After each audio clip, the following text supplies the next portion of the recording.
ఓం నమో నారాయణాయ.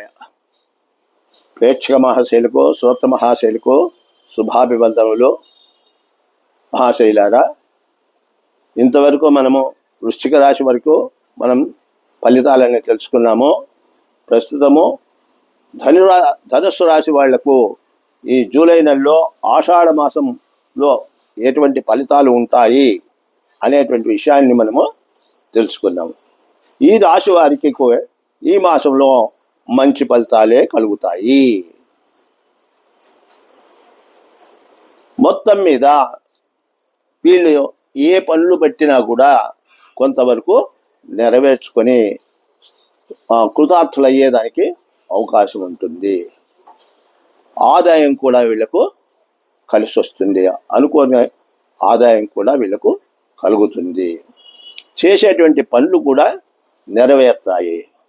ఉద్యోగులకు శుభవార్తలు వింటారు. ఉద్యోగస్తులకు శుభవార్తలు వినేటువంటి అవకాశం ఉంటుంది.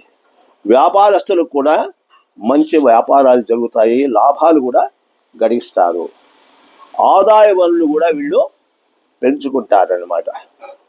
వీరికి అర్ధాష్టమ శని వలన ఆరోగ్యమందు కొంత జాగ్రత్త వహించవలసి ఉంటుంది. కాబట్టి ఈ యొక్క అర్ధాష్టమ శని విషయము ఇంతకుముందు ఎపిసోడ్లో కూడా మీకు చెప్పినాను, మరియు ఒకసారి వివరిస్తాను. ఈ అర్ధాష్టమ శని వాళ్లకు ముఖ్యంగా మీరు శనేశ్వరుని ప్రార్థించడము, శనేశ్వరుని శ్లోకాలు చదువుకోవడము, శనేశ్వరుని ఆరాధించడము, శమీ వృక్షము ప్రదక్షిణలు చేయడము, ఆయనకు తైలాభిషేకాలు చేయించడము, ఇటువంటివి మీరు చేస్తూ వస్తే మీకు ఈ యొక్క శనేశ్వరుని యొక్క ప్రభావము తగ్గి మీరు చేయబోయేటువంటి పనులు సానుకూలమయ్యేదానికి ఎంతో వీలవుతుంది. దయచేసి ఈ రాశి వాళ్ళకు ముఖ్యంగా గురువు బాగా ఉన్నాడు. పనులన్నీ నెరవేరుతాయి.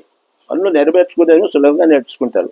కానీ శనేశ్వరుడు అక్కడక్కడ ఆటంకం చేస్తాడు. కాబట్టి మీరు ఈ మాసంలో శనేశ్వరుని బాగా ఆరాధించుకుంటే మీ పనులన్నీ కూడా నిరాటంగా నెరవేరుతాయి. ఓం స్వస్తి.